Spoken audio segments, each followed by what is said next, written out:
everyone, welcome back to my channel, or if it's your first time, welcome. My name is Liv, and today I'm going to show you a tutorial on this eye makeup look right here. This is a dramatic cut crease using the Morphe 39A Dare to Create palette. This palette has so many amazing colors, and I really just wanted to play around with them since I usually tend to go for more neutral looks. This look is a cut crease, and I know cut creases can be a little bit tricky. It took me a really long time to feel confident doing a cut crease, so if these are something that you struggle with, definitely keep watching. I have some tips and tricks for you, especially if you have large hooded eyes like myself. This is my first video of the new year, so happy 2018 everyone. For those of you who don't know, I did just start this channel in November of last year, so I'm pretty new here on YouTube and I'm having so much fun. Thank you so much to those of you who have already subscribed. It makes my day seeing your comments and likes. You guys are awesome, but you guys are not here to listen to me ramble. You guys are here for the makeup, so let's go ahead and get started. I'm about to zoom you guys in.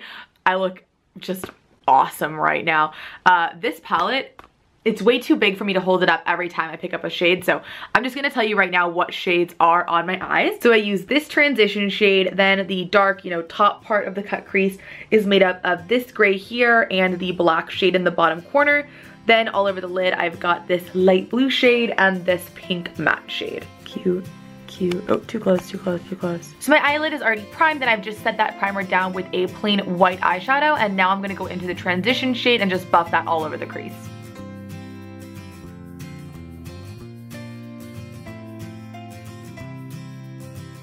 Next, I'm gonna take a smaller fluffy brush and dip it into that dark gray shade, and I'm just going to blend this basically in the exact same place I went in with the crease shade, but not quite as high up.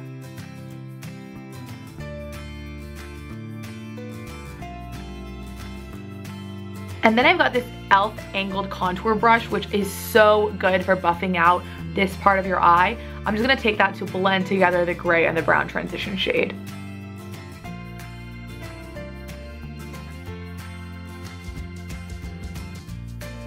When I blended that away, some of the gray kind of faded here on the center and the outer corners, so I'm just gonna go in and deepen it up a little bit more.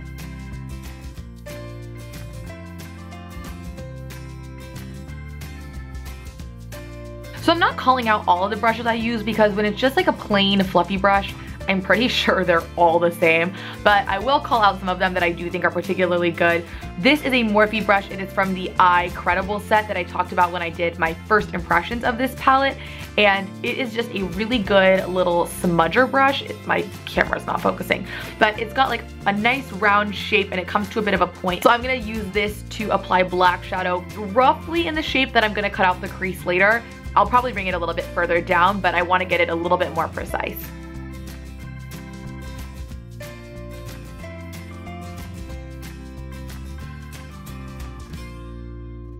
Okay, and now I'm just gonna take a clean, well, it's clean enough. I use it to buff out this eye as well. Just a fluffy brush and use it to blend out that black shadow.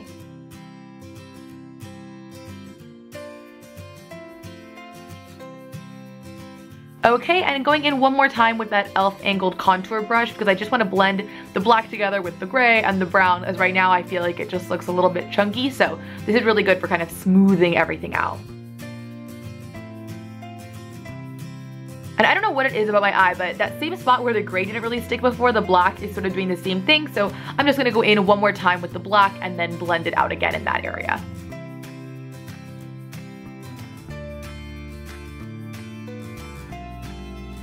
Okay, it is time to cut the crease. There are a few things that I think are super important when you're doing a cut crease. First, use a really strong concealer. So I always use Tarte Shape Tape for this because I really want it to be a precise line, and sometimes if the concealer isn't really a full coverage concealer, it won't entirely cover up the darker shadow up top, and I feel like that just really muddies up the cut crease. It doesn't give the brighter shadows, as much of a clean base to cling to. So use a good concealer. I also use a super fine brush. So look at this. It's a little tiny e.l.f. concealer brush because that way any mistakes you make, you can be really precise in cleaning them up. If you use a big brush, I mean, like if you have really steady hands and you're great at this, then go for it, but I just need something a little bit smaller. And the last thing, so there's this tip that I always see that's like, apply some concealer to your lash line and then, look down. Hi guys, it's Editing Olivia here. In the video, I say that the tip is to look down. Actually, the tip is to tilt your head down and then look up, and the concealer will make a dot on your upper eyelid. I don't know why I keep saying look down in this video, so just ignore that. And wherever that concealer ends up, that's where you should cut the crease.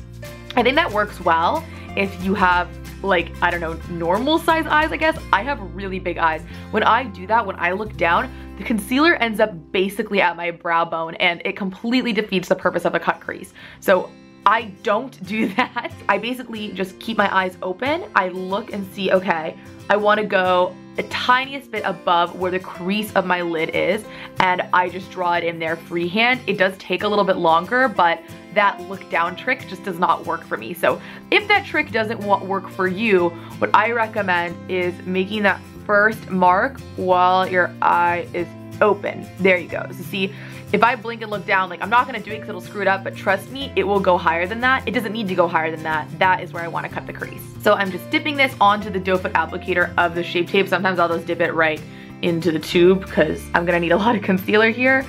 And I just start on the lid itself, bringing it all the way to the inner corner. And then when I get to the inner corner, I start bringing the line up to meet that dot I made.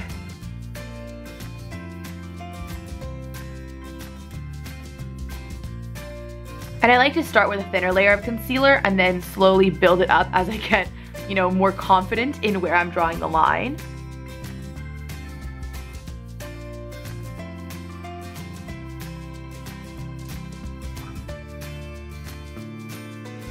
And see, even with Shape Tape, it's picking up a lot of that black shadow. So just be wary of that. Try not to ruin your doe foot applicator. I have a ton of black eyeshadow on mine right now that I'm gonna have to clean off later. And that's why I think it's really important to go over this, because you can see it looks a little bit gray right now. So I'm just gonna go over that entire area of concealer one more time.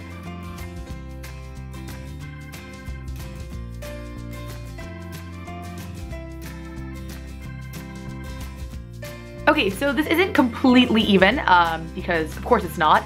So to clean up some of these areas here, you know, I wanna just start here. I can see, like, this doesn't look even. I went down a little bit too far here, so I'm gonna just straighten out this line.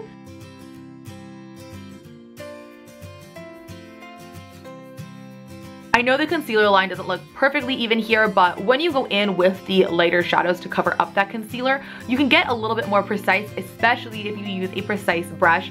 So this is a ColourPop small flat shader brush. It's nice and stiff. I think it's really good for packing on shadow. I'm gonna grab that bright blue shade all over this brush and start on the inner corner of the eye. So as you can see, I'm just using the nice precise brush here to kind of clean up that concealer line as I go. Like where it's not quite even, I might just bring this blue shadow up a tiny bit to smooth out that edge.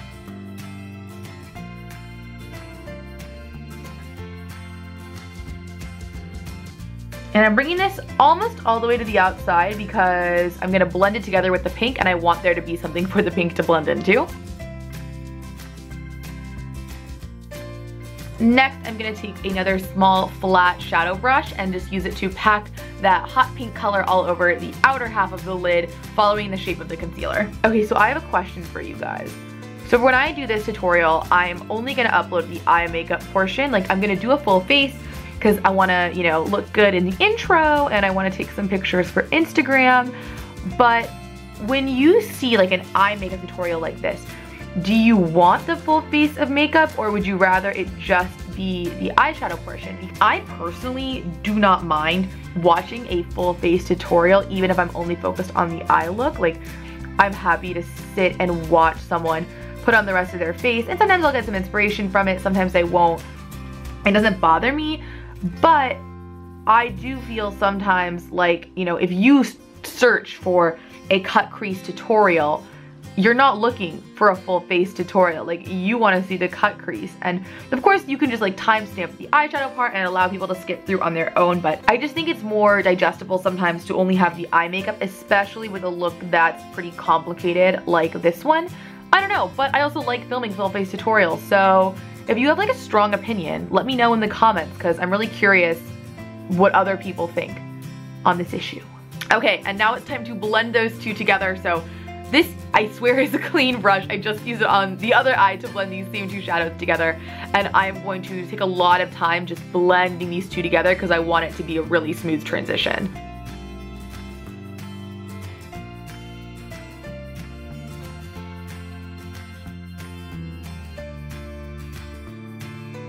So I did go ahead and just like add a little bit more of the pink because I felt like it was getting blended away there. Okay, so I'm going to clean up the outer wings here with a makeup wipe because as cute as this is, that is not the desired effect here. So these are the Trader Joe's Micellar Cleanser Wipes. I'm not holding them up because my camera will freak out and try to focus on the package.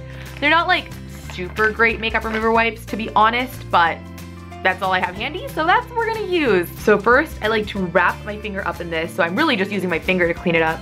And I rest it on my cheekbone and just swipe upward. And you don't wanna like start at the actual outer corner and wipe up.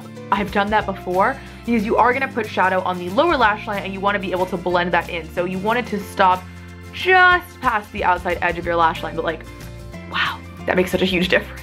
Okay, so I am going to pop on some lashes and mascara off camera. I'm also going to apply my foundation, concealer, bronzer, all that good stuff, and then I will be back to finish the lower lash line. Okay, so my face is on for mascara. I am using the Tarteist mascara. I just got this and I actually really like it. I'm also wearing the Ardell Wispies lashes in the style 602. These are like really wispy. You can barely tell that I'm wearing falsies. I don't know, maybe it looks really obvious to you guys, but for me, they're like pretty soft and subtle, which I really like. That being said, I am really bad at applying false eyelashes, and even though the band on these is basically non-existent, you can still see it on my lash line. Maybe not in the camera, but I can see it.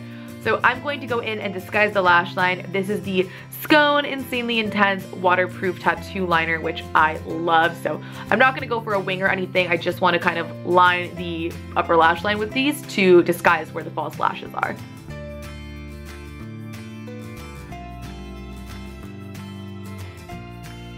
Okay, and I'm also gonna tight line the upper and lower lash line using the Pixie Endless Silky Eye Pen. Look how much I've sharpened this. It's almost gone. This is such a good black liner, especially for the lash line and waterline. I feel like it just really stays put.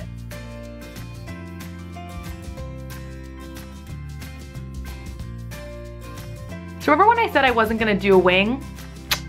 I'm gonna do a wing because I just really feel like this look could use a wing. So let me zoom you guys in. Okay, and nothing crazy, I promise. This is crazy enough. I'm just gonna add a little bit of a wing here. Okay, so for the lower lash line, I want a little bit more color, but I wanna stay in the same color families that we've been using before. So I'm gonna take this really deep matte navy shade right here and just run this along the entire lower lash line. And this is a pretty flat, fluffy brush from Morphe. And then I'm just gonna take a pretty narrow, fluffy brush and just use it to smudge out that dark blue shadow.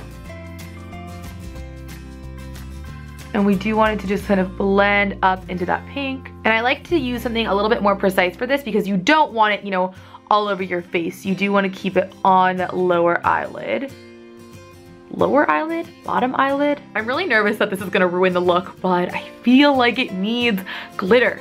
So one thing the 39A palette does not have is like light neutral shades, or really light shades at all, which is fine, but I want like a bright white on the inner corner as a base for the glitter that I'm gonna put there. So I am just picking up this shade from the Smashbox Full Exposure palette. Any like light shimmery shade will do. This just happens to be the one I have handy. And I'm just picking this up on a really small flat brush. So I'm just gonna pack that on the inner corner here. And then I'm gonna grab this NYX Liquid Crystal Body Liner. This is in the shade Crystal Silk. It's not like the goldest gold shade they have, if that makes sense. I think there's one that is like really gold, but this is pretty gold. Okay, and the gold is actually a little bit darker than I wanted, so I'm taking that same Liquid Crystal Body Liner. This one is in the shade Crystal Silver, and I'm going to just dab that on top of the gold. Oh yeah, that's much better. And then I'm taking this same little flat brush that I used to apply my inner corner shade, and I just want to use it to kind of blend out the glitter. I mean, not like it's gonna look natural, but just so there's not like harsh lines where the glitter starts and ends. All right, guys. Oh, I guess I can, hang on. I got this headband for filming. Isn't it so cute, but like not exactly the look I'm going for. So I just went ahead and popped on a lip. This is the NYX Slip Tease Lip Oil in the shade I Woke Up Like This. It's just a really nice nude. I will write everything that I used on the rest of my face in the description box down below if you are interested. I hope you guys liked this video. If you did, give it a thumbs up for me, and don't forget to subscribe to my channel for new videos every Monday and Friday. You can also follow me on Instagram at livgraceface. I'm also on Twitter at livgraceface. That's it from me. I hope you guys have an awesome week, and I will talk to you soon. Bye.